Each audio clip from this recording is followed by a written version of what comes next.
देखिएगा, मैं सबसे पहली एक्सरसाइज का एग्जाम्पल नंबर 5 एक्सप्लेन कर रहा हूँ। If O is the pole of lemniscate, r square is equal to a square cos 2 theta है। लेमनिस्केट की इक्वेशन दे रखी है, r square is equal to a square cos 2 theta. याद कीजिएगा, बीएससी पार्ट में जो लेमनिस्केट था उसमें 2 डंबल हुआ करते थे, यानी कि एक ऐसा पोल था जिसमें 2 पत्ती बनती थी। And G is the centre of gravity of any arc P Q of the curve. आपको जो लेमनिस्केट लेना है, उस लेमनिस्केट की कोई आर्क लेनी है जिसका नाम पी क्यू है of the curve. Prove that O G bisect the angle P O Q. और आपको प्रूव करके दिखाना है कि जो एंगल पी ओ क्यू होगा उसे आपकी सेंटर ग्रेविटी जो है वो बाइसेक्ट करेगी। अब देखिएगा, ये आधा मैं लेमनिस्केट बना रहा हूँ। डायग्राम थोड़ा सा बड़ा कर लेना है। ऑरिजिन हो गई, एक्स एक्सिस हो गई, वाई एक्सिस हो गई। ये लेमनिस्केट है।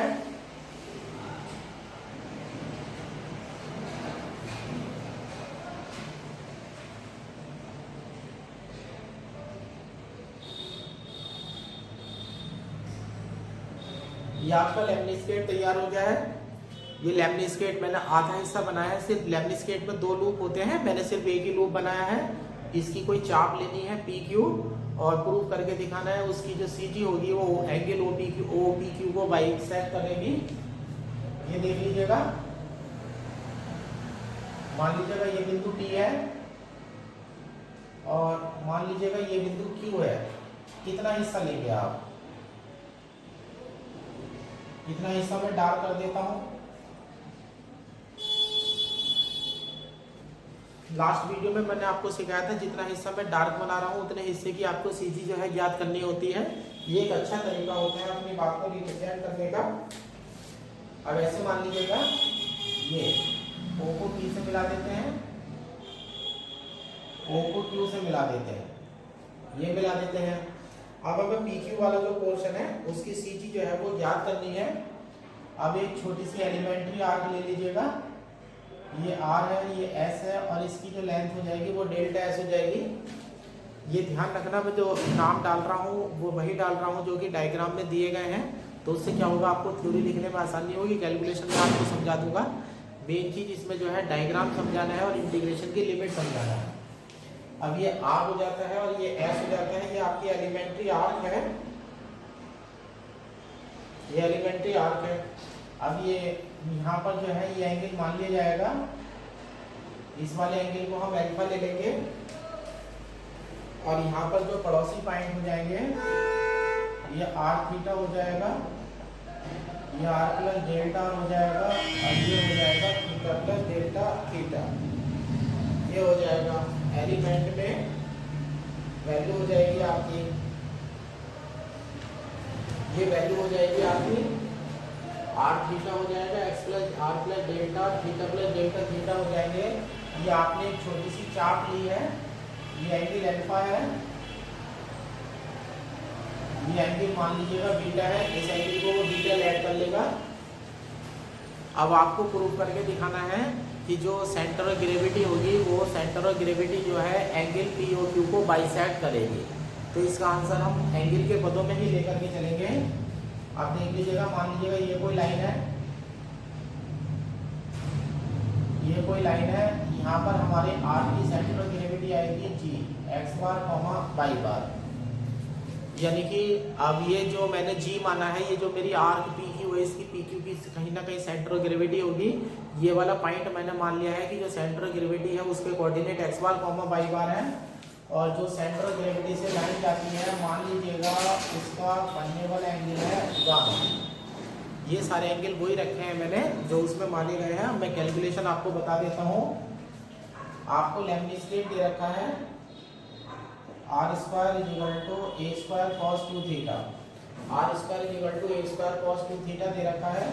तो यहाँ से आर की वैल्यू आ जाएगी a under root cos 2 theta. D r upon d theta निकाल दीजिएगा।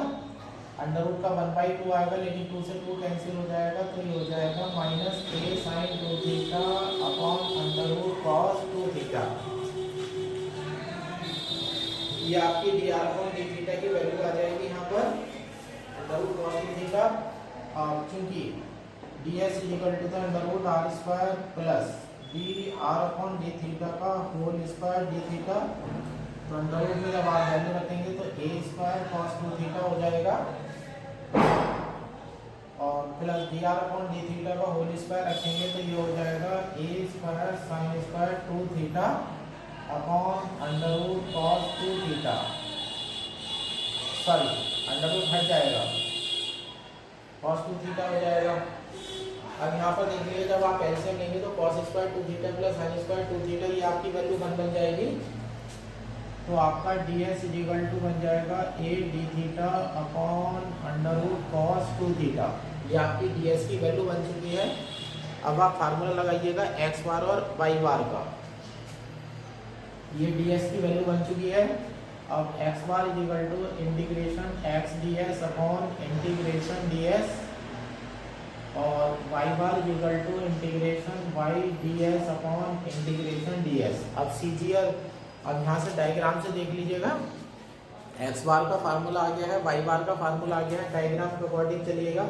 सेंटर और ग्रेविटी के कोऑर्डिनेट आपके एक्स बार और वाई बार माने गए हैं। अब इस तरह से इसका बनने वाला एंगल गामा है, तो इस तरह से अगर देखेंगे तो ये एक्स बार हो जाएगा, इधर देखेंगे तो वाई बार हो जाएगा। और टेन का फार्मूला होता है लंब बटे आधार, तो लंब की वैल्यू आपकी वाई बार आएगी और आधार की वैल्यू एक्स बार आ जाएगी। तो ये हो जाएगा tan gamma is equal to y bar upon x bar, तो इंटीग्रेशन हो जाएगा y d s upon integration x d s. अब पोलर में चलिएगा, चूंकि एक्स इज इक्वल टू तो आप आर कॉस थीटा डालेंगे, वाई इज इक्वल टू डालेंगे आर साइन थीटा। तो यहाँ पर tan gamma is equal to integration y में हो जाएगा आर साइन थीटा हो जाएगा डी एस अपॉन इंटीग्रेशन नीचे हो जाएगा आर कॉस थीटा और डी एस। अब यहाँ से आप वैल्यू डालना शुरू करिएगा। इंटीग्रेशन आर की वैल्यू देख लीजिएगा, आर की वैल्यू हो जाती है a under root cos two theta है और इंटू साइन थीटा है और डी एस की वैल्यू में है a d theta upon under root cos two theta. ये कटेगा नीचे, आर की वैल्यू में a under root cos two theta है, इंटू में कॉस थीटा है और ये है a d theta upon under root cos two theta. यहाँ देखिए कॉस टू थीटा ये कट जाएगा, इस ए से ए भी कट जाएगा, इस ए से ए भी कट जाएगा। अब ऊपर साइन थीटा रह गया है, ऊपर तो साइन थीटा रह गया है और नीचे रह गया है कॉस थीटा। अब रही बात लिमिट की, अब आप पी क्यू की सी जी निकालने वाले हैं तो थीटा की वैल्यू देखो, लोअर से लेकर एंगल अल्फा इधर जाते हैं तो बीटा हो जाता है, इधर एंगल अल्फा बीटा हो जाएगा, इधर एंगल अल्फा बीटा हो जाएगा। इधर साइन थीटा है, साइन थीटा का इंटीग्रेशन करेंगे तो माइनस के कॉस थीटा हो जाएगा, नीचे कॉस थीटा का माइनस के साइन कॉस थीटा का साइन थीटा इंटीग्रेशन हो जाएगा। ऊपर फार्मूला कॉस सी माइनस कॉस डी का लग जाएगा, नीचे फार्मूला साइन सी माइनस साइन डी का लग जाएगा। और जब आप इसे सॉल्व करेंगे तो आपका आंसर आएगा gamma is equal to alpha plus beta by 2, यानी कि सी जी का बनने वाला एंगल दोनों सिरों के बनने वाले एंगल का आता है। तो इसका मतलब है सी जी जो है वो बाइसेक्ट करती है एंगल पी ओ क्यू को। अब इसका रिजल्ट आ जाएगा C G bisect the angle O B Q, और इस तरह से जो सवाल है वो आपका प्रूफ हो जाएगा। आप देखिए एक्सरसाइज पे चल रहे हैं।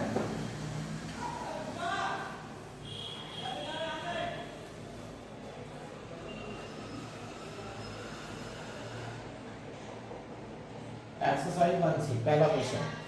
अब देखिएगा पहले में लास्ट वीडियो में आपको एग्जाम्पल सिखाए गए थे, अब आपको क्या फायदा मिलेगा, आप एग्जाम्पल की हेल्प से आधे क्वेश्चन कर सकते हैं। एक्सरसाइज 1C में find the centroid of the arc of catenary y equal to c cos hyperbolic x upon c which is included between the vertex and the any point x, y। जो CG आपको निकालनी है वो CG निकालनी है आपको vertex और किसी बिंदु A के बीच में। तो जो वर्टेक्स होता है, वर्टेक्स ऑफ कैटेनरी, जो कैटेनरी का वर्टेक्स होता है वो c, 0 होता है। अब आप डू एग्जाम्पल नंबर 1 करेंगे। एग्जाम्पल नंबर 1 में जो लिमिट ली गई थी वो x1 से x2 ली गई थी, उस लिमिट को चेंज कर दीजिएगा, बाकी तो सब ऐसा कैसे रहेगा। डू एग्जाम्पल नंबर 1, उसमें इंटीग्रेशन की लिमिट ये डाल दीजिएगा बेटा, c से x। यानी कि एग्जाम्पल नंबर 1 जब हुआ था तो उसमें जो इंटीग्रेशन की लिमिट थी वो x1 से x2 जा रही थी और उसे रिप्लेस कर दीजिएगा इस लिमिट से 0 to x से, सॉरी c to x से रिप्लेस कर दीजिएगा। बाकी उसमें कोई बदलाव नहीं करिएगा और आपका आंसर जो है वो तैयार हो जाएगा। दूसरा question, do not do it. दूसरे क्वेश्चन को नहीं करिएगा, ये हद से ज्यादा लंबा है। अब तीसरा क्वेश्चन देखिएगा। तीसरे क्वेश्चन में find the centroid of the arc of curve. x equal to है x equal to a cos qt है, y इक्वल टू है a sin qt। अब इसमें sin square plus cos square लगा दीजिएगा, क्योंकि cos square t plus sin square t equal to 1, तो यहाँ से आपको मिलेगा x की पावर 2/3 प्लस y की power 2/3 equal to 1। Line in the first quadrant. अब ये जो फर्स्ट क्वाड्रेंट में जितना हिस्सा इसका पड़ता है उसकी आपको CG निकालनी है। ये आप जो है पहले ही कर चुके हैं, अब दोबारा इसे करने की जरूरत नहीं है। डू एग्जाम्पल 2, यही जो आपका एग्जाम्पल नंबर 2 है। फोर्थ क्वेश्चन में देखिएगा, find the CG of circular arc subtending an angle 2α at the centre, hence और otherwise find the CG of arc of semi circle. ये भी आप नहीं करेंगे, ये भी आपको करा दिया था चौथा। ये है डू एग्जाम्पल 3। ये एग्जाम्पल नंबर 3 है। एग्जाम्पल नंबर 3 में पर्टिकुलर केस भी करा दिया था मैंने। सेमी सर्किल अगर है तो अल्फा की जगह जो है उसमें π/2 डाल दिया था और उत्तर तैयार हो गया था। ये भी आप नहीं करेंगे। और पांचवा क्वेश्चन है, find the centroid of the whole arc of the cardioid. r equal to a 1 plus cos theta. फिर कार्डाइड है r equal to a 1 plus cos theta. ये सेकंड लास्ट एग्जाम्पल था। अब इसमें find the centroid of whole arc of the cardioid कार्डाइड।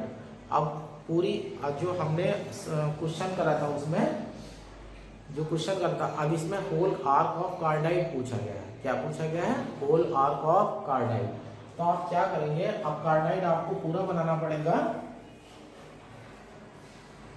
कार्डाइड आपको पूरा बनाना पड़ेगा। यहाँ पर ये कार्डाइड हो गया आपका origin x axis y axis, आधा हिस्सा ऊपर आ जाएगा, आधा हिस्सा नीचे आ जाएगा। यहाँ थीटा इक्वल टू 0 होता है, यहाँ पाई होता है और यहाँ माइनस के पाई होता है।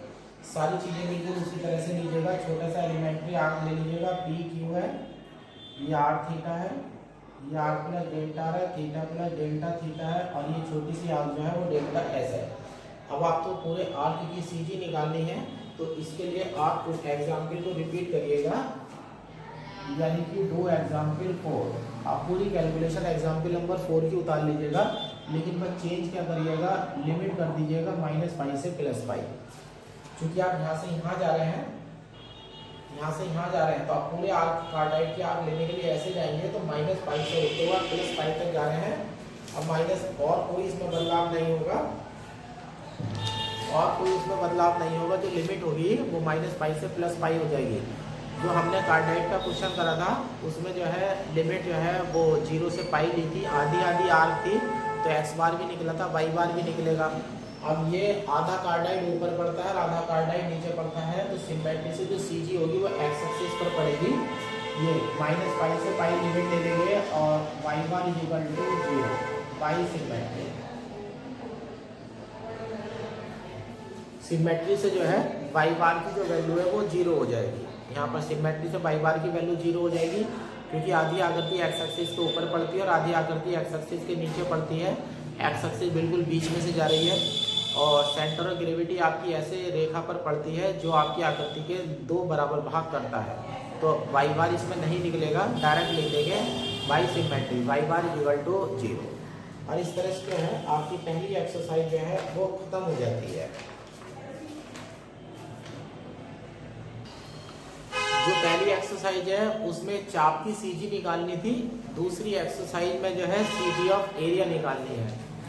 एक क्वेश्चन मैं आपको पूरा करके दिखा देता हूँ, है ना, पूरा क्वेश्चन करके दिखा देता हूँ जिसमें सारी थ्योरी वगैरह लिखेंगे। उसके बाद सारे क्वेश्चन की जो थ्योरी होगी वो बिल्कुल ऐसी की ऐसी होगी। फिर एक ही थ्योरी आप सब में सेट करते चलेंगे और उसे बार बार आपको लिखने की कोई ज़रूरत नहीं है। अब एरिया की CG निकालने जा रहे हैं तो आपके पास एक छोटा सा एरिया होना चाहिए। अब जैसे देखिएगा पहला क्वेश्चन है, find the CG of uniform semi circular disc. Disc है बेटा, डिस्क डिस्क की सीजी निकालने जा रहा हूँ वो ऐसे मान लीजिएगा। ये है पहला क्वेश्चन, ऐसे ले लेते हैं। ये है डिस्क की सीजी आप निकालने जा रहे हैं। अब देखिएगा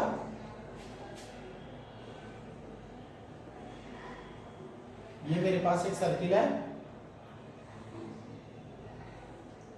ये ओरिजिन हो जाता है, एक्स एक्सिस हो जाती है, वाई एक्सिस हो जाती है।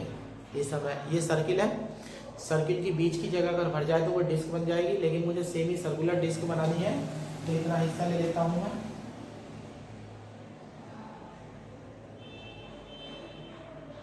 इतना हिस्सा डार्क कर लीजिएगा, रेडियस में ए मान लूंगा तो ये 0 0 हो जाएगा और ये मेरा a 0 हो जाएगा। अब 0 0 हो जाएगा और a 0 हो जाएगा। अब यहाँ पर आप कुछ स्टेप ले लीजिएगा। यहाँ पर अब छोटा सा एरिया है, एक्स वाई में क्वेश्चन कर रहे हैं तो एक छोटी सी पट्टी मान करके चलेंगे। यहाँ पर ये देखिएगा,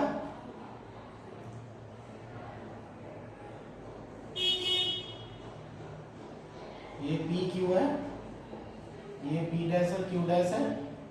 पी के कोऑर्डिनेट एक्स वाई, क्यू के हो जाएंगे एक्स प्लस डेल्टा एक्स और वाई प्लस डेल्टा वाई, ये कोऑर्डिनेट हो जाएंगे। अब छोटा सा एरिया मैंने यहाँ पर ले लिया है ना। अब छोटा सा एरिया ले लिया है, थोड़ा सा थ्योरी लिख लेते हैं।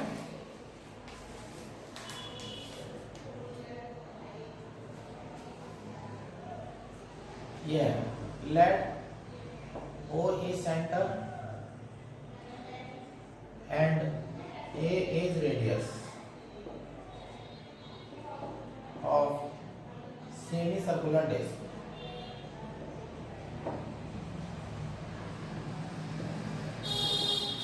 Semicircular disc. Take two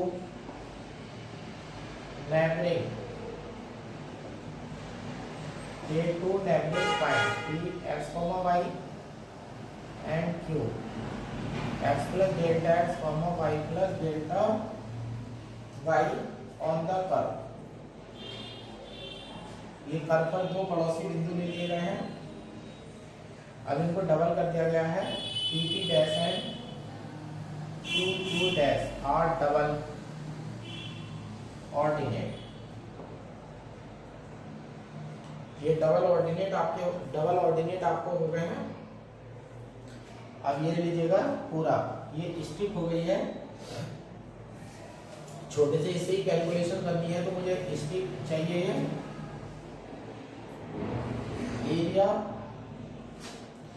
area of P dash Q dash equal to, अब देखिएगा पट्टी जो है वो एक आयत का रूप है। आयत का जो क्षेत्रफल होता है वो लंबाई गुणा चौड़ाई होता है। आयत का जो क्षेत्रफल होता है वो लंबाई गुणा चौड़ाई होता है। तो यहाँ पर कोऑर्डिनेट आपने एक्स वाई ले रखा है तो यहाँ भी वाई हो जाएगा, यहाँ भी वाई हो जाएगा। तो यानी कि ये वाला जो है वाई हो जाएगा और ये जो चौड़ाई है ये डेल्टा एक्स हो जाएगी। तो तुम्हारी पट्टी की लंबाई 2y हो गई है, चौड़ाई डेल्टा एक्स हो गई है, तो ये हो जाएगा एरिया 2y डेल्टा एक्स। अब ये ले लेते हैं, let rho is mass of per unit area. Rho मान लिया है mass of per unit area. एकांक क्षेत्रफल का द्रव्यमान, जितने हिस्से का द्रव्यमान निकालना है उतने हिस्से के क्षेत्रफल से मल्टीप्लाई कर दीजिएगा। अब इतने हिस्से का तो एरिया आ चुका है, तो ये हो जाएगा area of P dash Q dash. इसे डेल्टा एम से रिप्रेजेंट कर दीजिएगा। Delta m equal to rho into क्षेत्रफल 2y डेल्टा एक्स, तो ये हो जाएगा 2 रो वाई डेल्टा एक्स। अब फार्मूले में रखने के लिए डेल्टा वाई की वैल्यू आ गई है। एक बात मैं स्पेशल रूप से कहना चाहूँगा, लास्ट वीडियो में भी ये बात चैप्टर के स्टार्ट करते हुए समझ गए थे। जब आप एक्स बार और वाई बार का फार्मूला लगाने जा रहे होते हैं तो उसके फार्मूले में एक्स और वाई पड़ा होता है। क्या पड़ा होता है? एक्स और वाई। वो एक्स और वाई जो होते हैं वो सेंट्रल ग्रेविटी होती है उस हिस्से की जिसको लेकर के आप कैलकुलेशन कर रहे हैं। अब यहाँ पर आप एक पट्टी को लेकर के कैलकुलेशन कर रहे हैं, तो उस पट्टी को लेकर के जब आप कैलकुलेशन करेंगे तो एक्स बार में जो एक्स पड़ा है, वाई बार में जो वाई पड़ा है, उसकी जगह ये सामने जो पट्टी आप देख रहे हैं इसकी सी जी की कोऑर्डिनेट होनी चाहिए। पट्टी एक आयत है, आयत का मध्य बिंदु हम आसानी से ढूंढ सकते हैं। चौड़ाई नगण्य लेते हैं बेटा इसकी, ये इसकी सी जी हो गई, इधर लिख देता हूँ, इधर से तो नापेंगे x हो जाएगी और बाई एक्सिस पे पड़ गई है तो 0 हो जाएगी। C G of area P P dash Q Q dash is equal to x, 0। बस इस लाइन, इस वाली लाइन का हर पूरे चैप्टर में इस वाली लाइन का ध्यान रखना, यहाँ पर गड़बड़ ना हो जाए। पता चला उत्तर आना नहीं था, हम उत्तर निकालने बैठे हैं, सही है ना। अब यहाँ पर देखो बेटा P P dash Q P dash x बार है, तो फार्मूले में x की जगह तो x ही आना है, लेकिन y बार वाले में जो y पड़ा होता है ना वो 0 में चला जाएगा, तो आधा सवाल तो वैसे ही खत्म हो गया हमारा। तो हमारे पास हो जाएगा x bar is equal to integration x dm upon integration dm, integration x as it is रहेगा क्योंकि यहाँ पर देखो x है, और dm की वैल्यू आ जाएगा 2 रो y dx, और यहाँ भी इंटीग्रेशन में 2 रो y dx, तो रो कैंसिल हो जाएगा। लिमिट x के सापेक्ष करनी है ना, तो आधी स्टेप है बायां कोने से और दाएं कोने से जाकर के x पढ़ लो। ये देखो 0 से a, इधर भी लिमिट 0 से a हो जाएगी, इधर भी लिमिट 0 से a हो जाएगी, है ना। और बेटा इंटीग्रेशन x के सापेक्ष है, तो y अभी नहीं है ना तुम्हारे पास, y की वैल्यू सर्किल की इक्वेशन से लाओ, क्योंकि equation of circle x square plus y square is equal to a square, तो y इज इक्वल टू हो जाएगा under root a square minus x square, तो x bar is equal to integration 0 to ये आ जाएगा x under root a square minus x square dx आ जाएगा, integration 0 to a under root a square minus x square dx। अब let कर लेंगे x is equal to a sin theta. जब आप x is equal to a sin theta let करेंगे तो limit 0 से π/2 हो जाएगी, गामा फंक्शन लग जाएगा, और इसका जो उत्तर आएगा वो x bar is equal to आएगा 4a अपॉन 3y, ब्रैकेट में लिख देता हूँ फार्मूला, और फिर दूसरी वैल्यू नहीं निकलेगी तो लिख देंगे y symmetry, y bar is equal to 0, क्योंकि हमारी जो आकृति है वो आधी एक्स एक्सिस के ऊपर पड़ती है और आधी जो है एक्स एक्सिस के नीचे पड़ती है। अब देखिए जो एक्स बार का आंसर है वो 4a अपॉन 3y है, ब्रैकेट में मैंने फार्मूला लिख दिया है। जिन जिन के आंसर, जो क्वेश्चन हम कर रहे होंगे उनके आंसर के ब्रैकेट में अगर मैं फार्मूला लिख देता हूँ तो समझ जाना ये पहले क्लास में भी पढ़ाए जाते थे, और ये सीजी के आपको सूत्र की तरह से डायरेक्ट याद होने चाहिए। सवाल तो हम कर ही रहे हैं, लेकिन कुछ चीज़ें ऐसी हैं जो हमें याद करनी पड़ेगी, जो सुबह से शाम तक हमारी इस्तेमाल होती हैं। तो सीजी का फार्मूला आ चुका है 4a अपॉन 3π, ये जबकि त्रिज्या है सेमी सर्कुलर डिस्क की, तो सेमी सर्कुलर डिस्क की त्रिज्या का फार्मूला होता है 4 इंटू में त्रिज्या और अपॉन 3π। इस तरह से आपका जो आंसर है वो तैयार हो जाता है।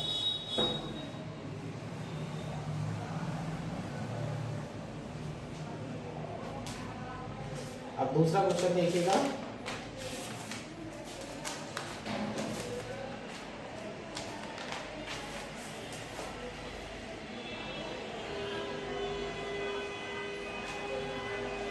दूसरे क्वेश्चन में है find the CG of segment of circle.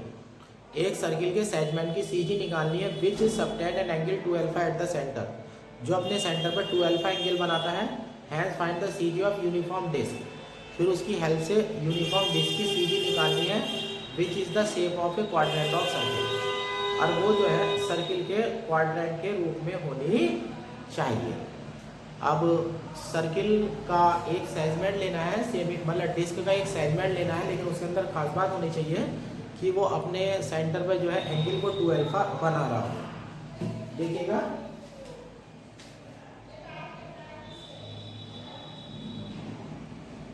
एक सर्किल ले लिया है,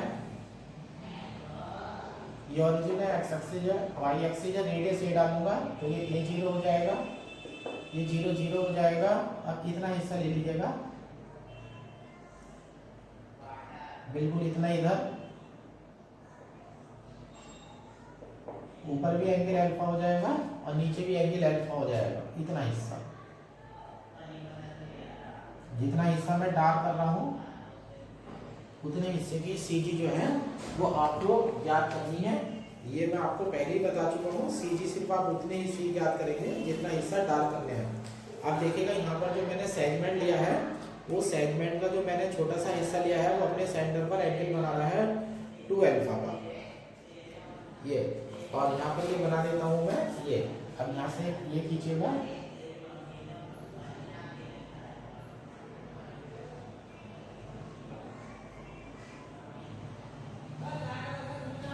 ये है, बल्कि इसे भी डॉटेड कर दीजिएगा।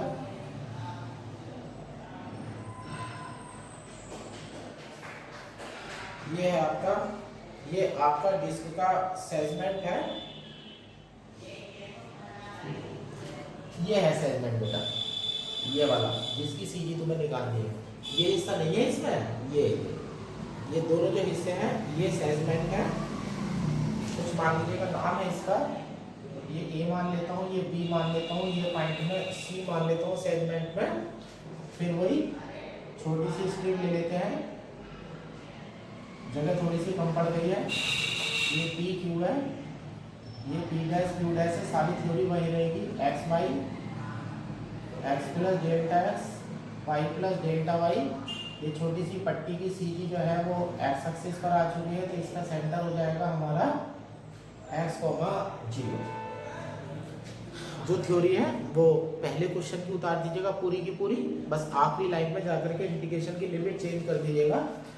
आधा हिस्सा नीचे पड़ता है और आधा हिस्सा जो है वो ऊपर पड़ता है, तो लिमिट आपकी देखिएगा एंगल जो है माइनस अल्फा से अल्फा की टर्म्स में होगा। यहाँ देख लीजिएगा, ये तो लिमिट आपको पता ही है, a,0 है। अगर आप ये a ले लेते हैं तो ये अल्फा हो जाता है, तो ये वाली जो भुजा है वो आपकी a cos अल्फा हो जाएगी। मान लीजिएगा ये है बिंदु D, ये 90 है। तो अगर इस वाली त्रिभुज में मैं आता हूँ, यानी कि मैं आता हूँ ट्रायंगल ADO में, अगर मैं cos अल्फा लगाता हूँ तो आधार हो जाएगा OD बटे कम हो जाएगा OA, तो OD बराबर हो जाएगा A cos अल्फा। ये आपकी लिमिट आ रही है। तो जो D बिंदु है इसकी लिखने की जगह नहीं है यहाँ पर, A cos अल्फा से 0।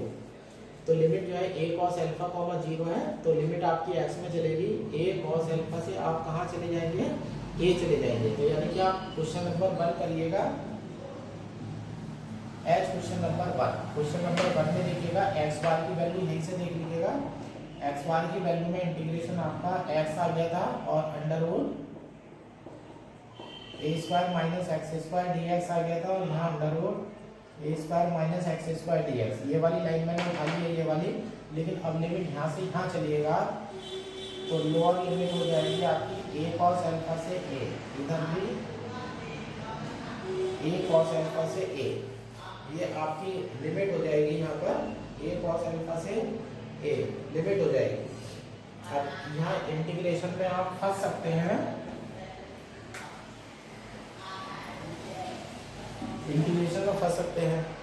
डिनोमिनेटर है ना, देखो न्यूमरेटर अलग तरीके से करिएगा, डिनोमिनेटर एक तरह से अलग तरीके से करिएगा।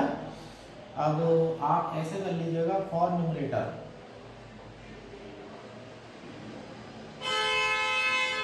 For numerator.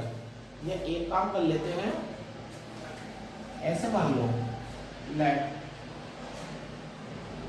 x = a cos theta, ऐसे मान लो dx = -a sin थीटा। नहीं, कोई फायदा नहीं है, a cos थीटा मानने का कोई फायदा नहीं है, क्योंकि लिमिट 0 से π/2 नहीं आएगी। और जब गामा फंक्शन नहीं लगेगा तो इंटीग्रेशन का कोई फायदा नहीं है। देखो न्यूमरेटर में तो डिनोमिनेटर का तो फार्मूला है ही। ये ऐसे करो, न्यूमरेटर a² माइनस x² को t² ले लो। जब डिफरेंशिएशन करोगे तो -2x dx = 2t dt हो जाएगा। तो यानी कि x dx = माइनस का t dt। ऐसे कर लेते हैं यहाँ पर, है ना। अब x dx है, अंडर रूट है, बल्कि a² माइनस x² है, x² का डिफरेंशियल 2x होता है। तो आप ऐसे करो, इसे t मान लो, -2x dx = ये dt हो जाएगा। तो यहाँ पर x dx = ये आ जाएगा बेटा माइनस के dt बटे 2। तो आपका x बार हो जाएगा इंटीग्रेशन। लोअर लिमिट देखो a cos अल्फा है, यहाँ पर a cos अल्फा रखोगे तो a² cos² अल्फा हो जाएगा, 1 - cos² अल्फा sin² अल्फा हो जाएगा।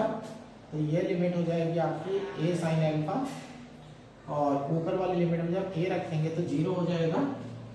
और यहाँ देखो x dx की वैल्यू माइनस का dt बटे 2 रखेंगे और वो आपका √t हो जाएगा, ये √t हो जाएगा और माइनस का dt बटे 2 हो जाएगा। माइनस से लिमिट बदल देंगे आप, √a² माइनस x² का फॉर्मूला लगा दीजिएगा, 1/2 आ जाएगा, x √a² माइनस x² आ जाएगा plus a² sin inverse x/a, और अब यहाँ लिमिट चल रही है आपकी ए कॉस अल्फा से ए लिमिट चल रही है। इंटीग्रेशन बेटा सारे तो नहीं करूँगा, लेकिन कोई कोई इंटीग्रेशन ना भारी हो जाता है, यानी कि जो इंटीग्रेशन बीएससी पार्ट 1 से जा रहा होगा उसे छोड़ दूंगा और जो सेकेंड ईयर से आ रहा होगा उसे मैं करके दिखा दूंगा। अब देखो माइनस है ना, ये बाई 2 तो यहाँ से कट जाएगा, माइनस से लिमिट पलट देंगे आप, तो ये हो जाएगा 0 से a sine alpha under root t d t. अब यहाँ देखिएगा अपर लिमिट रखिएगा, ये 0 हो जाएगा यहाँ, प्लस साइन इनवर्स 1 की वैल्यू पाई बाई 2 हो जाएगी, तो ये पाई स्क्वायर ए बाई 2 हो जाएगा, माइनस यहाँ लिमिट रखिएगा ए कॉस अल्फा बनेगा, यहाँ ए साइन अल्फा बनेगा, तो ये हो जाएगा a square sine alpha cos alpha, और यहाँ माइनस यहाँ पर रखेंगे आप ए स्क्वायर साइन इनवर्स के आगे आ जाएगा कॉस अल्फा। अब यहाँ पर इंटीग्रेशन में अंडर रूट टी है, तो टी की पावर 3/2 हो जाएगा, तो यहाँ हो जाएगा 2/3 हो जाएगा, टी की पावर 3/2 अंडर रूट टी है, और लिमिट हो जाएगी 0 से ए साइन अल्फा, 0 से ए साइन अल्फा हो जाएगी। नीचे देख लीजिएगा ए स्क्वायर सब जगह है, तो ए स्क्वायर कॉमन ले लेते हैं, ये वाली टर्म उठाइएगा पाई/2 और इधर वाली उठाइएगा minus sine inverse cos alpha minus sine alpha cos alpha, ये टर्म उठा लीजिएगा यहाँ से।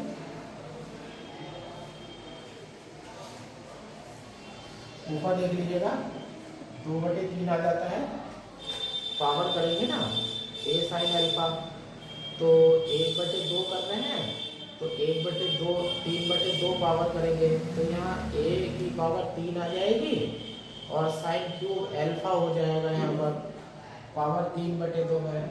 वाई की वैल्यू अंदर ए स्क्वायर माइनस एक्स स्क्वायर चल रही है, तो यहाँ पर अब टी की पावर 1/2 है, यहाँ पर थोड़ी सी लिमिट में देख लीजिएगा, थोड़ी सी गड़बड़ तो नहीं होगी, हाँ लिमिट में गड़बड़ हो गई है मेरे से। यहाँ पर जब ए कॉस अल्फा रखेंगे, यहाँ पर ए साइन अल्फा है, तो यहाँ पर लिमिट बदल गए ना, ये आएगा बेटा sine square alpha, sine square alpha, यहाँ भी साइन स्क्वायर अल्फा, और ए स्क्वायर भी आएगा, ए स्क्वायर साइन स्क्वायर अल्फा, ए स्क्वायर साइन स्क्वायर अल्फा, तो 2/3, तो यहाँ ए क्यूब आ जाएगा, साइन क्यूब अल्फा आ जाएगा, और पाई/2 में से साइन इनवर्स घट रहा है, तो कॉस इनवर्स हो जाएगा, ये cos inverse cos alpha minus sine alpha cos alpha, तो x bar is equal to 2/3 आ गया, ए आ गया, बाहर आ गया साइन क्यूब अल्फा, नीचे alpha minus sine alpha cos alpha. ये आपका उत्तर जो है आ चुका है। अब सी जी में बाई बार तो होगा नहीं, by symmetry y bar equal to 0, और सिमेट्री के लिए वाई बार इक्वल टू 0 हो जाएगा। आपको सी जी का आंसर आ चुका है। फिर उसके बाद आपसे कहता है shape of quadrant of circle. अगर इसकी जो शेप होती है वो क्वाड्रेंट ऑफ सर्किल होती है, सर्किल का क्वाड्रेंट जो है वो 90 का एंगल बनाता है, तो आधा एंगल ऊपर रखना है और आधा एंगल नीचे रखना है, तो 45 रखेंगे आप अल्फा की value for quadrant of circle, alpha is equal to पाई/4, अल्फा की जगह पाई/4 रख दीजिएगा, और आपका जो दूसरा वाला उत्तर है वो आपका प्राप्त हो जाएगा। थर्ड क्वेश्चन में देखिएगा, find the centroid of area enclose by parabola y square is equal to 4ax है इस बार parabola, and the double ordinate x is equal to b, और जहां से वो घिरा हुआ है वो double ordinate x is equal to b है। ये ऑरिजिन हो गया, एक्स एक्सिस हो गया, वाई एक्सिस हो गया, ये आपका पैराबोला हो गया, ये डबल ऑर्डिनेट हो गया x is equal to b का, तो ये पॉइंट आपका 0 0 हो जाएगा, ये पॉइंट आपका b 0 हो जाएगा, ये लिमिट होगी बेटा 0 से b, और y की वैल्यू आप यहाँ से ला करके रखेंगे, ये आपकी स्ट्रिप हो जाएगी p Q P dash Q dash, बाकी सब चीज़ें ऐसी की ऐसी रहेंगी। ये सी जी के कोऑर्डिनेट हो जाएंगे एक्स कॉमा 0 हो जाएंगे, सही है ना। तो आप जब एक्स बार की वैल्यू निकालेंगे तो कैलकुलेशन करने के बाद integration x y d x आएगा और नीचे वाई डी एक्स आएगा। अब लिमिट एक्स में जा रही है तो लिमिट 0 टू बी होगी, 0 टू बी होगी, तो ये हो जाएगा 0 टू बी एक्स वाई की वैल्यू आ जाएगा 2 under root a x d x. अब यहाँ नीचे 0 to b 2 under root a x d x, 2 भी कट जाएगा, अंडर रूट ए से अंडर रूट ए कट जाएगा, ऊपर एक्स की पावर 3/2 का इंटीग्रेशन हो जाएगा, नीचे एक्स की पावर 1/2 का, और आपका उत्तर जो है वो तैयार हो जाएगा। थर्ड है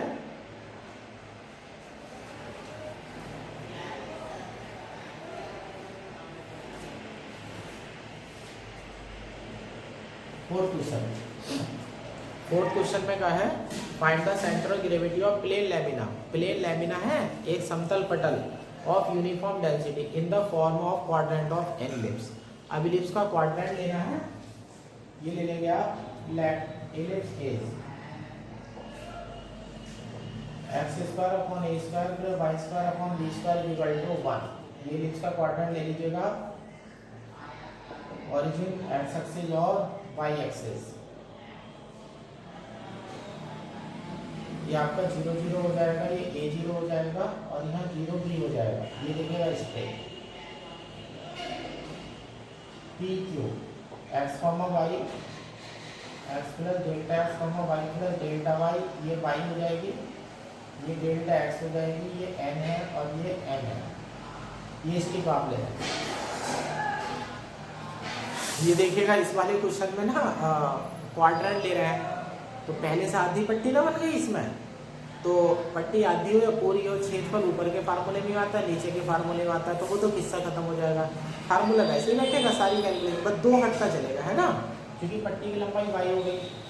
अब इसमें वाई बार भी निकलेगा, इसमें क्या निकलेगा वाई बार, लेकिन सिमेट्री जो है ना, सिमेट्री लगाएंगे इसमें, आप सवाल आधा ही करेंगे इसमें। देखो ये पट्टी है ना, पट्टी का सेंटर बीच में होता है, ये भी centre of gravity x comma y बटे 2, यानी कि पहले क्वेश्चन में जहाँ सेंटर लिखा था ना एक्स कॉमा 0, तो उस एक्स कॉमा 0 की जगह बेटा ये आ जाएगा एक्स कॉमा वाई बटे 2। आप एक्स में इंटीग्रेशन करेंगे तो लिमिट 0 टू ए हो जाएगी, तो यानी कि x bar equal to integration 0 to a x y d x upon integration 0 to a y d x आएगा। वाई की वैल्यू यहाँ से उठाइएगा, तो ये हो जाएगा integration 0 to a x y की वैल्यू आ जाएगा b upon a under root a square minus x square d x, और यहाँ भी 0 टू ए आ जाएगा b upon a under root a square minus x square d x, b से b cancel, a से a cancel, तो जब आप लेट करेंगे x equal to a sine theta तो गामा फंक्शन लग जाएगा और एक्स बार का आंसर 4a/3π आएगा। जो एक्स बार आएगा ना, सेमी सर्कुलर डिस्क की सीधी और सेमी सर्कुलर इलिप्स की सीधी ना एक ही होती है, तो यहाँ पर एक्स बार की जो वैल्यू है ना बेटा 4a/3π आएगी। अब जरा इक्वेशन को ध्यान से देखो, इलिप्स में, तो इलिप्स में ना इक्वेशन को ध्यान से देखो, x के नीचे a है तो y के नीचे b है, तो यानी कि x का आंसर, अच्छा x की भी घात 2 है, y की भी घात 2 है, a की घात 2 है, b की घात भी 2 है, तो ये समीकरण ही आपसे ये कह रही है कि x का आंसर जो a में आ रहा है वैसा का वैसा आंसर अगर y का निकालोगे तो b में आएगा, तो यानी कि x की जगह y करना है और x की जगह तो y कर देना है और a की जगह b कर देना है, तो ऐसे लिख देते हैं यहाँ पर इसमें। अब जैसे x अपॉन ए है ना, y अपॉन बी है, तो पूरा सवाल नहीं करेंगे, बस ऐसे लिख देंगे बेटा by symmetry y bar is equal to 4b/3π। तो सीजी में ये फायदा होता है, आगे इंटीग्रेशन हमारे ना इस तरीके से बच जाते हैं, एक वैल्यू अगर हमें पता है तो दूसरी वैल्यू जो है हम आसानी से ज्ञात कर सकते हैं। अब ये 5वां देखिएगा, find the centre of gravity of the area under the curve. ये कर्व है बेटा y = sin x, और इसमें जो वैल्यू लेनी है फ्रॉम x = 0 से π/2 लेनी है, 0 से π/2, साइन 0 पर 0 होगा, साइन π/2 की वैल्यू 1 हो जाएगी, ऐसे बना लेना। ओरिजिन हो गया, x एक्सिस हो गया, y एक्सिस हो गया, ये कर्व हो जाएगा तुम्हारा, ये कोऑर्डिनेट 0 0 हो जाएगा, और यहाँ x की वैल्यू π/2 कह रहा है तो ये π/2, 0 हो जाएगा, और यहाँ पर 0, 1 हो जाएगा। इतना है पर बस ये वाला, ये इतना एरिया लेना है पूरा, है ना, ये वाला इतना हिस्सा। ये यहाँ पर भी चलो डार्क कर देता हूँ। अब ये पूरा गिर गया, ये पट्टी हो गई पी क्यू एन एम, ये वाई हो गया, ये डेल्टा एक्स हो गया, ये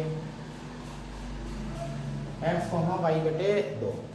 तो जब सी जी का फार्मूला है ना, फिर वैसे ही करिएगा। एक्स में, एक्स बार में तो एक्स ही आएगा, लेकिन वाई बार में ना वाई बटे 2 आएगा। लिमिट आपकी ये रही 0 से pi by 2। X equal to बनेगा लिमिट 0 से pi by 2 x into y d x upon integration 0 से pi by 2 y d x. Y bar equal to बनेगा 0 से पाई बाई 2, एक्स हटा करके डाल दूंगा बेटा वाई बाई 2, एरिया तो वही रहेगा वाई डी एक्स 0 से पाई बाई 2 और वाई डी एक्स। अब इसमें वाई की जगह साइन एक्स डाल देना, तो ऊपर तो एक्स इंटू साइन एक्स हो जाएगा ना, तो दो फंक्शन की मल्टीप्लाई हो जाएगी, और नीचे साइन स्क्वायर हो जाएगा बेटा। साइन स्क्वायर एक्स को ऐसे तोड़ देना 1 माइनस कॉस 2x बटे 2 में, और आपका इंटीग्रेशन जो है वो तैयार हो जाएगा। अगला क्वेश्चन भी ऐसा ही है, छठा, इसका भैया है, इसमें है find the CG of area between the curve y equal to cos x and x equal to 0 से पाई बाई 2। अब ऐसे करके बना लेना, y equal to cos x है, ये x एक्सिस हो गई, ये ओरिजिन हो गई, ये y एक्सिस हो गई, ये पॉइंट 0 0 हो गया।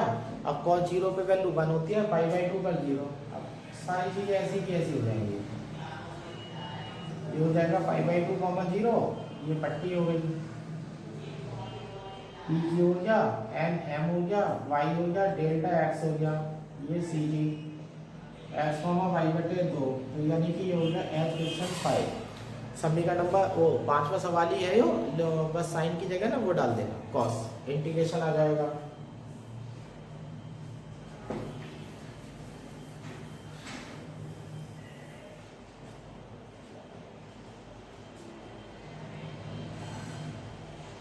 ये देखिएगा 7वां क्वेश्चन। 7वें क्वेश्चन में find the CG of area between the curve a y square equal to x cube. A y square equal to x cube है, और वाई इक्वल टू एक्स की पावर 3 बटे 2 बटे अंडर रूट ए है, comma the x axis and the ordinate x equal to b. Curve का और x axis के बीच का और ordinate x equal to B के बीच का जो एरिया है वो ज्ञात करना है। ऐसे ले लेते हैं, ओरिजिन हो जाएगा, एक्स एक्सिस हो जाएगा, वाई एक्सिस हो जाएगी, ये कर्व ये हो जाएगा, ये ऑर्डिनेट हो गया एक्स इक्वल टू बी, तो ये हो गया बी कॉमा 0 0 0, ये आपकी पट्टी हो गई, P Q N M y delta x, ये सेंटर हो गया, x comma y upon O. सही है ना। तो सी जी के फार्मूले में लिमिट तो ये चलेगी बेटा 0 से b चलेगी, है, तो x बार इक्वल टू तो ये हो जाएगा एरिया, लिमिट हो जाएगी बेटा 0 से b हो जाएगी, x into area y d x upon integration 0 to b y d x. जब y बार लेने जाओगे तो y बार के फार्मूले में y होता है ना, उस y को हटा करके ये डालोगे y अपॉन 2, तो 0 to b y upon 2 y d x upon integration 0 to b y d x. एक वैल्यू यहाँ से आएगी, एक वैल्यू यहाँ से आएगी, और पाई की वैल्यू ये रख दोगे, एक्स की पावर 3 बटे 2 बटे अंडर रूट ए रख दोगे, यहाँ पर रख दोगे।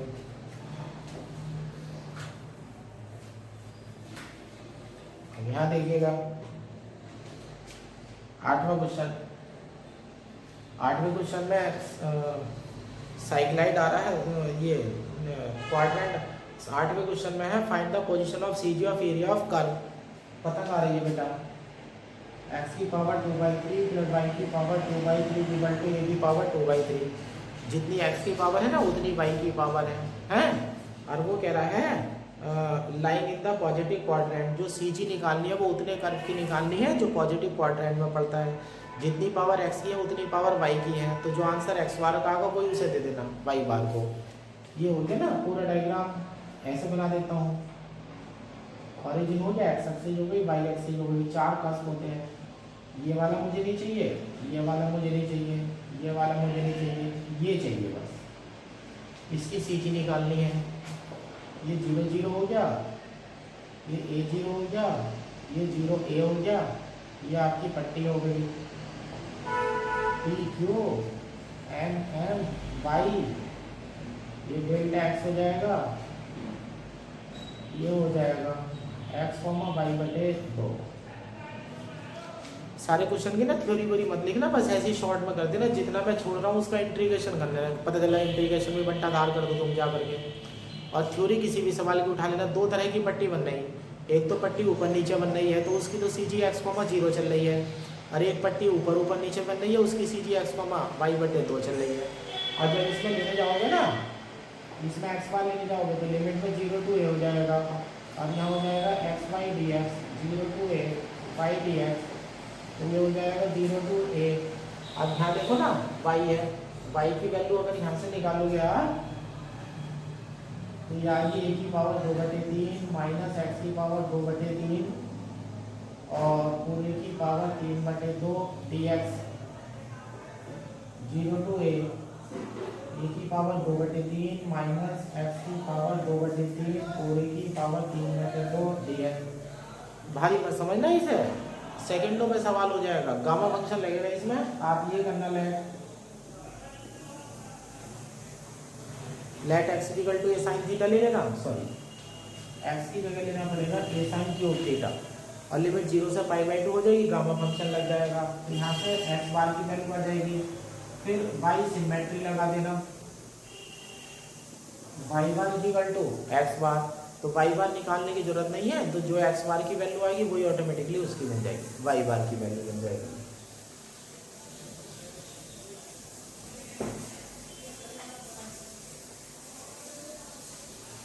नवा क्वेश्चन, नवे क्वेश्चन में find the CG of area between the curve x upon a to the power half प्लस y upon b to the power half. अब जो है ना देखो, मेनली जो एग्जाम में सवाल आते हैं ना तो वो जो है उसके आते हैं जो स्टैंडर्ड कर्व होते हैं। 10वां करना देखते हैं, ये नवा करता देखते हैं। अब थोड़े से सवाल छोड़ने शुरू करते हैं, सबसे एक कहते हैं 2 और 1।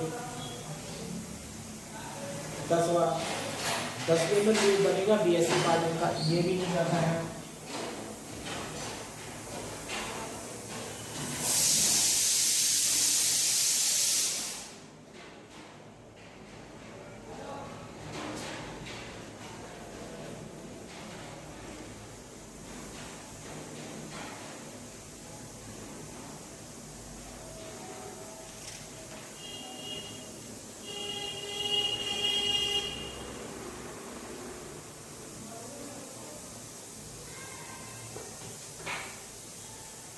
या चलो 10वां कर लेते हैं। 10वें में पूरी सीजी नहीं पूछ रहा, लूप की सीजी पूछ रहा। भाई इस वजह से मैं थोड़ा सा कह रहा था कि वो बीएससी वाटर में थोड़ा सा खतरनाक हो जाता था ना। यह find the CG of loop of the curve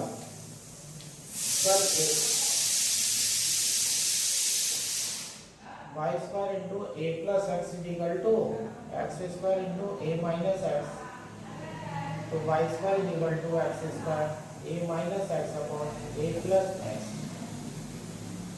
अब इसके डायग्राम के बारे में बता दूं। ये डायग्राम ऐसे था जिसमें एसिम्पटोट थी x इक्वल टू माइनस ए और एक लूप था। तो आपको जो सीजी निकालनी है ना, बस लूप की निकालनी है। तो ऐसा कर लेना यहाँ से तो y इक्वल टू 0 x स्क्वायर into a minus x equal to 0 x equal to 0 comma a loop lie between 0 0 and a0, इन दोनों के बीच में लूप लाई करेगा, है ना। ये है आपका डायग्राम। ओरिजिन हो गया, एक्स एक्सिस हो गया, वाई एक्सिस हो गया, इसमें यहाँ तो कस्प बना था। ये किस तरह से घूम के जाता है बेटा,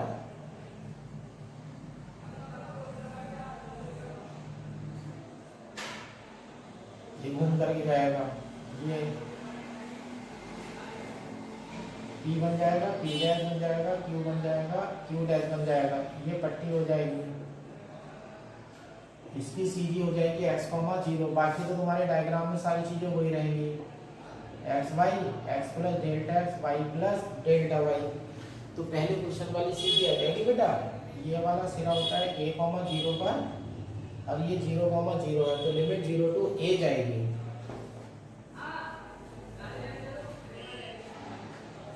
तो यानी कि जब आप ये लेंगे x bar is equal to integration limit 0 to हो जाएगी एक्स बाई डी एक्स हो जाएगा 0 to a y d x हो जाएगा तो 0 टू ए एक्स। अब देखो बाई की वैल्यू यहाँ से तो x under root a minus x upon a plus x d x 0 to a x under root a minus x upon a plus x d x.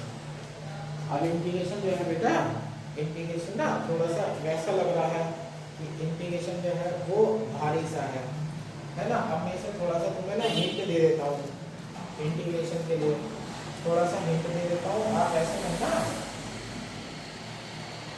कि है ना एक क्वेश्चन को सिंपल करने के लिए 0 टू ए ऊपर एक्स स्क्वायर हो गया ना, ऊपर ऐसे कर लेना ए माइनस एक्स और नीचे under root a square minus x square d x, ये विधि नीचे अपनाना। 0 टू ए एक्स ऊपर हो जाएगा बेटा ए माइनस एक्स और under root a square minus x square d x. अब ना ऐसे करना let x is equal to a sine theta.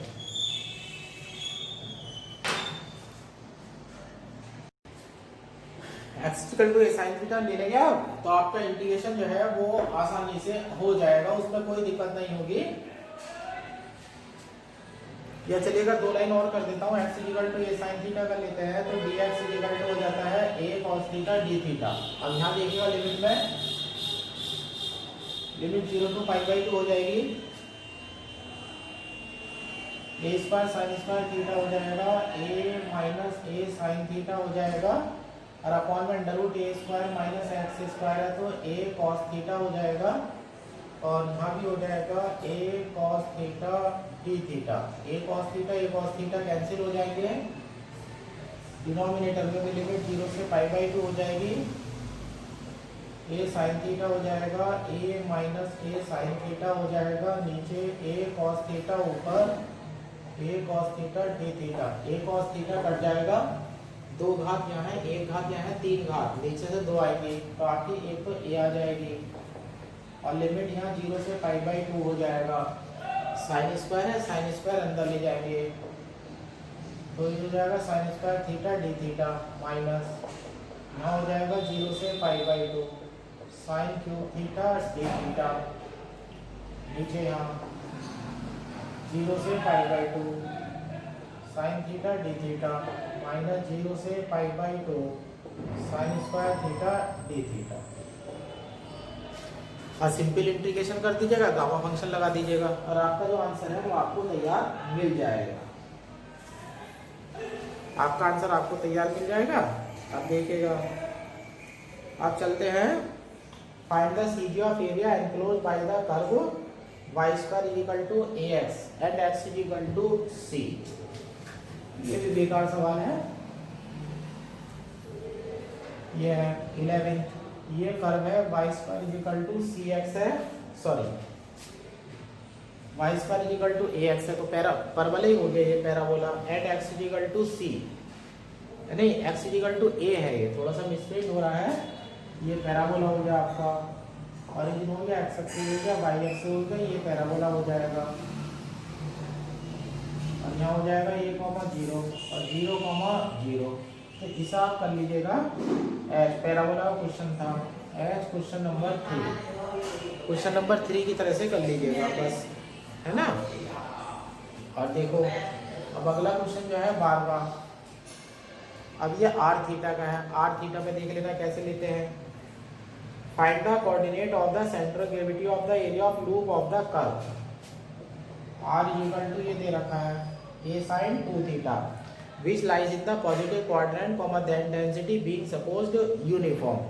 Density जो है यूनिफॉर्म, ये इस चक्कर में मत पढ़ना कि डेंसिटी यूनिफॉर्म है, यूनिफॉर्म डेंसिटी नहीं होगी तो रो कटेगा ही नहीं हर सवाल में।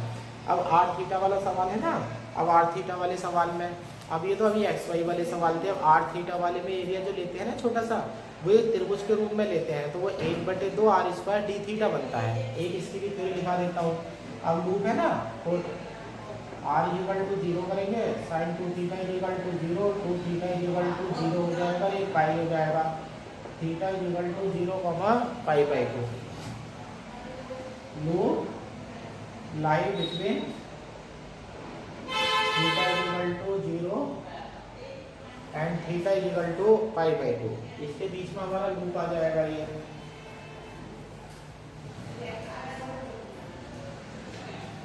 अब ये हो जाएगा लूप, ये आ गया आपका ओरिजिन हो गया, एक्स एक्सिस हो गया, वाई एक्सिस हो गया। ये लूप ऐसे लेंगे आप,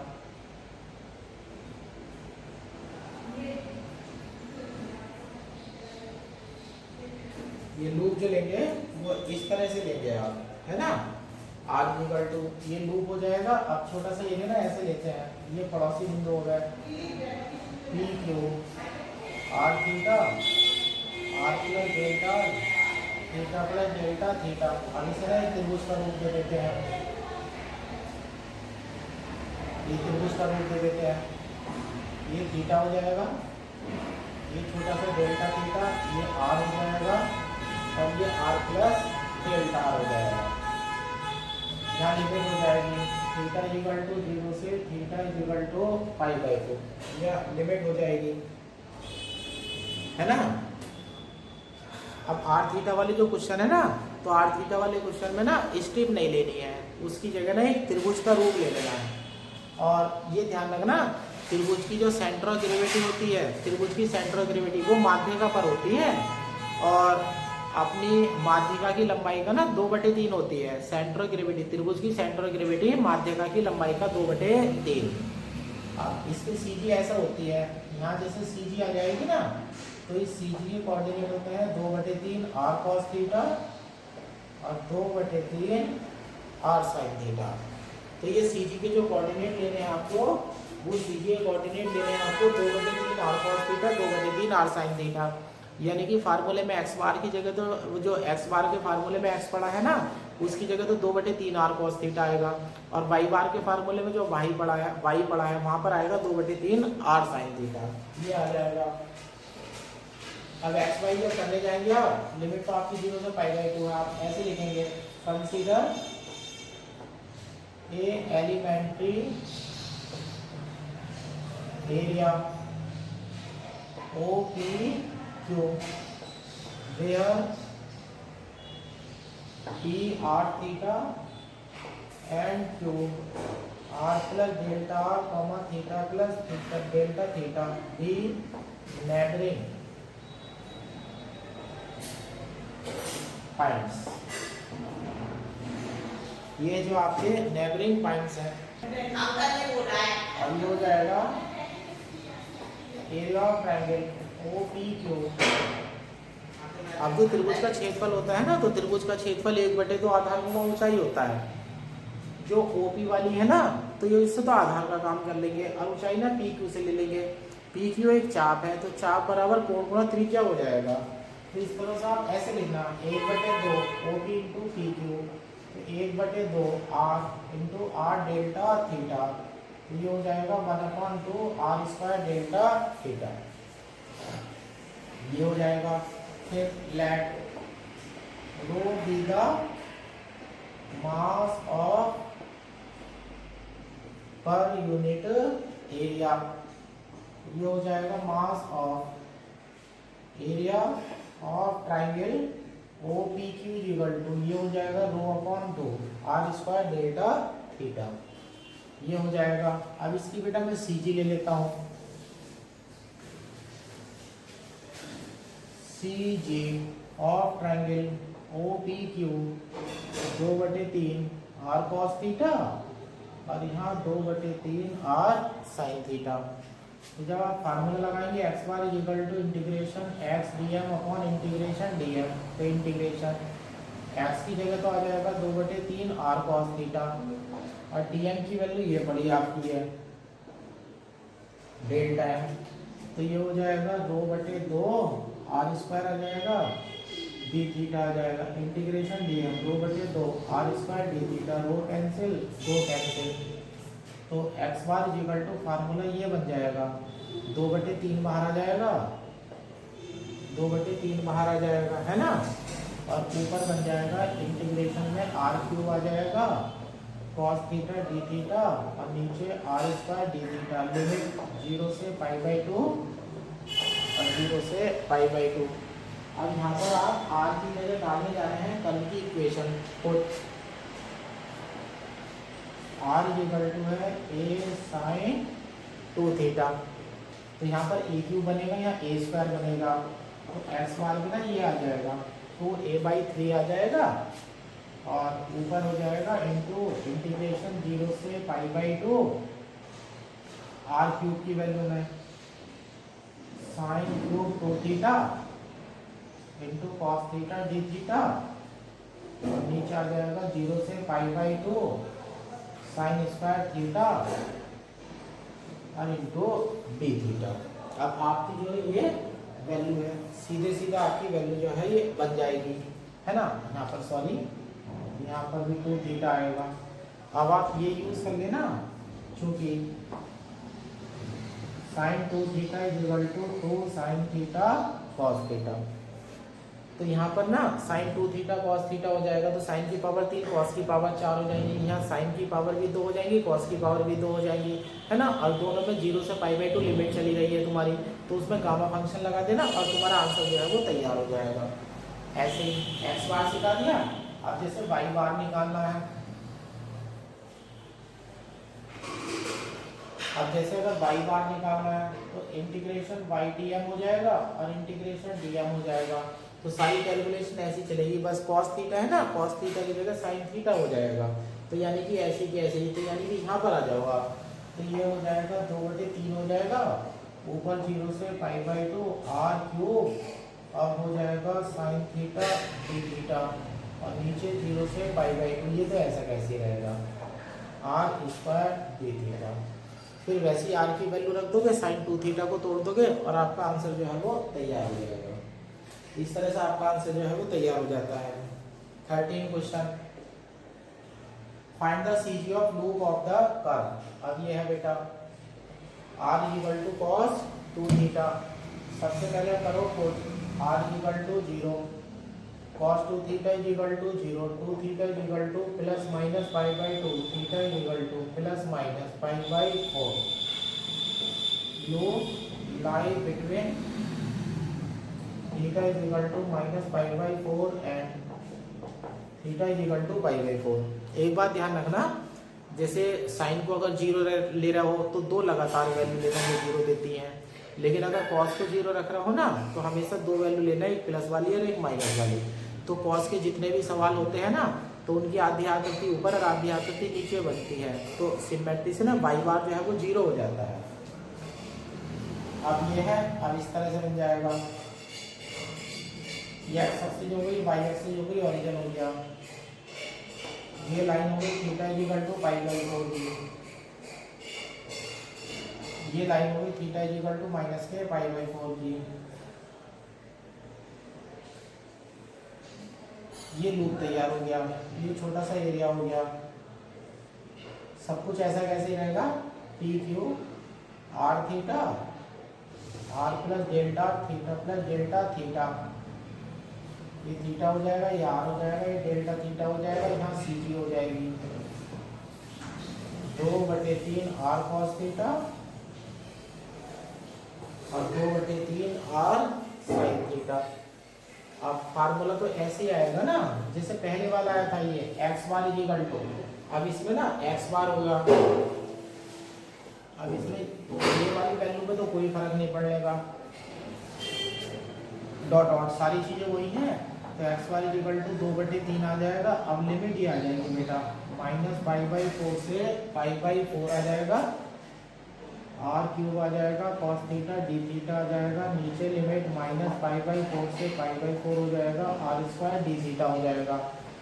अब यहाँ से ना आप आर की वैल्यू रखेंगे, आर की वैल्यू यहाँ से देख लो, ऊपर ए की पावर 3 बनेगी, नीचे ए की पावर 2 बनेगी, तो x bar is equal to 2a/3 हो जाएगा, माइनस π/4 से π/4 हो जाएगा, तो ये हो जाएगा cos 2 theta cos theta d theta, नीचे भी हो जाएगा माइनस π/4 से π/4 cos square 2 theta d theta. Cos पे माइनस का कोई फर्क नहीं पड़ता, प्रॉपर्टी का 2 बाहर कर देना, 2a/3 2 इंटू 0 से π/4 और कॉस क्यूब 2 थीटा है ना, और बाहर पड़ा हुआ है कॉस, तो अंदर ना साइन में तोड़ना, तो यानी कि तुम तोड़ोगे 1 माइनस 2 साइन स्क्वायर थीटा की power 3 cos theta d theta, और नीचे भी 0 से π/4 2 कॉस स्क्वायर 2 थीटा, इसे अलग तरीके से तोड़ना 1 प्लस कॉस 4 थीटा बटे 2 डी थीटा, ऐसे करके तोड़ना। तो 2 से 2 कैंसिल हो जाएगा, ये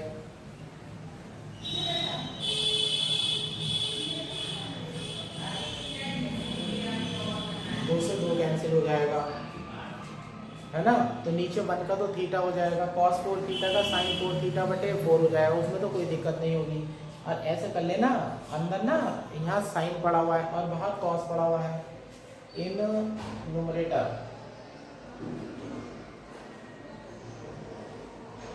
sign theta equal to t, cos theta d theta equal to d t. अब ये ना डी टी में चला जाएगा, लिमिट चेंज हो जाएगी ऊपर, सिर्फ ऊपर रखना, ये हो जाएगा 1 माइनस 2 टी स्क्वायर बन जाएगा, उसकी पावर 3 हो जाएगी, ए माइनस बी का होल क्यूब लगा देना और आपका इंटीग्रेशन जो है वो तैयार हो जाएगा।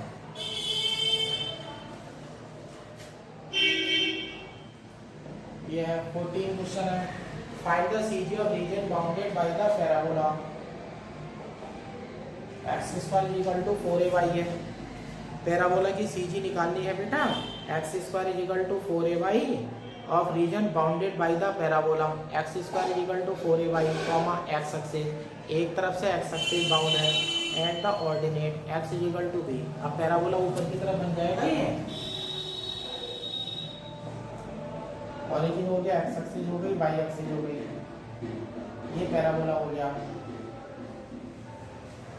अच्छा क्वेश्चन पढ़ोगे ना, तो क्वेश्चन पढ़ते समय थ्योरी जरूर पढ़ लेना, कभी कोई और सा सीजी निकाल के बैठो। अब देखो मैं दोबारा पढ़ रहा हूँ, find the CG of region bounded by the parabola, उस रीजन की सीजी निकालनी है जो पैराबोला से घिरा हुआ हो। किससे घिरा हुआ हो? पैराबोला से घिरा हुआ हो, कॉमा एक्स एक्सिस से घिरा हुआ हो, एक तरफ पैराबोला आ गया और एक तरफ एक्स एक्सिस आ गई, and the ordinate x equal to b. अब देखो बेटा, ये यहाँ देखो,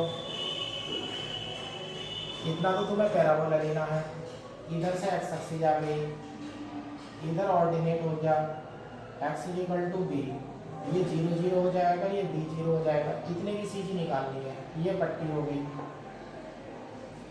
पी क्यू एन एम, ये पट्टी की सीजी हो जाएगी एक्स कॉमा वाई बटे 2, है ना। बाकी सारी थ्योरी ऐसी की ऐसी है, तो जब तुम एक्स बार निकालोगे ना, तो integration x y d x upon y d x हो जाएगा, लिमिट 0 से b 0 टू b, तो इसमें पुट कर देना y equal to x square upon 4a put कर देना। ऐसे दूसरे जब वाई बार निकालोगे तो 0 टू b वाई बटे 2 वाई डी एक्स हो जाएगा, और नीचे हो जाएगा 0 to b y d x. और इस तरह से जो है आपके दोनों आंसर जो है वो तैयार हो जाएंगे। आज की वीडियो में देखो काफ़ी पढ़ा दिया गया है, 14 तो ये क्वेश्चन एक्सरसाइज के निपटा दिए हैं, पीछे वाली एक्सरसाइज आपकी हो चुकी है ना। अब इसके एग्जाम्पल जो है मैं हम नेक्स्ट वीडियो में डिस्कस करेंगे, क्योंकि वीडियो फिर बहुत ज़्यादा लंबी हो जाएगी। एग्जाम्पल 2 या 3 मुझे कराने पड़ेंगे, उससे ये फ़ायदा हो जाएगा। देखो सीधा सा फ़ायदा है, अगर एक्सरसाइज कर लोगे तो एग्जाम्पल होमवर्क चले जाते हैं, है ना, और एग्जाम्पल अगर पहले कर लेते तो एक्सरसाइज के क्वेश्चन जो है वो होमवर्क कर जाते हैं। अब इस काम को करने में लगभग तुम्हारे 3 घंटे जो है वो खर्च हो जाएंगे।